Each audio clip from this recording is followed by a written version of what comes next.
2026 T20 ప్రపంచ cup కోసం భారత్కు తమ జట్టును పంపేది లేదని బంగ్లాదేశ్ క్రికెట్ బోర్డు మరోసారి స్పష్టం చేసింది. భారత్లో భద్రతాపరమైన ఆందోళనలు ఇంకా తొలగిపోలేదని, అందుకే తమ మ్యాచ్లను శ్రీలంకకు మార్చాలని బంగ్లాదేశ్ పట్టుబడుతోంది. బంగ్లాదేశ్ అభ్యర్థనను ఇంటర్నేషనల్ క్రికెట్ కౌన్సిల్ అయిన ఐసీసీ తిరస్కరించింది. భారత్లో ఆటగాళ్లకు ఎలాంటి ముప్పు లేదని స్వతంత్ర భద్రతా సంస్థల నివేదికలు చెబుతున్నాయని ఐసీసీ పేర్కొంది. టోర్నీ ప్రారంభానికి కొద్ది రోజుల ముందు షెడ్యూల్ మార్చడం అసాధ్యమని, బంగ్లాదేశ్ తన నిర్ణయాన్ని మార్చుకోవడానికి 24 గంటల సమయం ఇస్తామని హెచ్చరించింది. ఒకవేళ బంగ్లాదేశ్ రాకపోతే వారి స్థానంలో గ్రూప్ సిలో ఉన్న స్కాట్లాండ్ను చేరుస్తామని ఐసీసీ ఇప్పటికే ఓటింగ్ ద్వారా నిర్ణయించింది. అయితే ఐసీసీ అల్టిమేటంపై పీసీబీ ప్రెసిడెంట్ అమినుల్ ఇస్లాం ఘాటుగా స్పందించారు.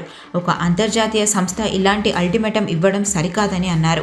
మా దేశంలో 20 కోట్ల మంది క్రికెట్ అభిమానులు ఉన్నారు. మేము లేకపోతే ఐసీసీకే భారీ నష్టమని ఆయన వ్యాఖ్యానించారు. అలాగే శ్రీలంకను కో-హోస్ట్ అని పిలవడం ఆయన తప్పుపట్టారు. ఇది కేవలం హైబ్రిడ్ మోడల్ మాత్రమేనని అన్నారు. ఐసీసీ సమావేశంలో జరిగిన కొన్ని చర్చలు దిగ్భ్రాంతికి గురిచేశాయని, తమ పోరాటం కొనసాగుతుందని ఆయన పేర్కొన్నారు.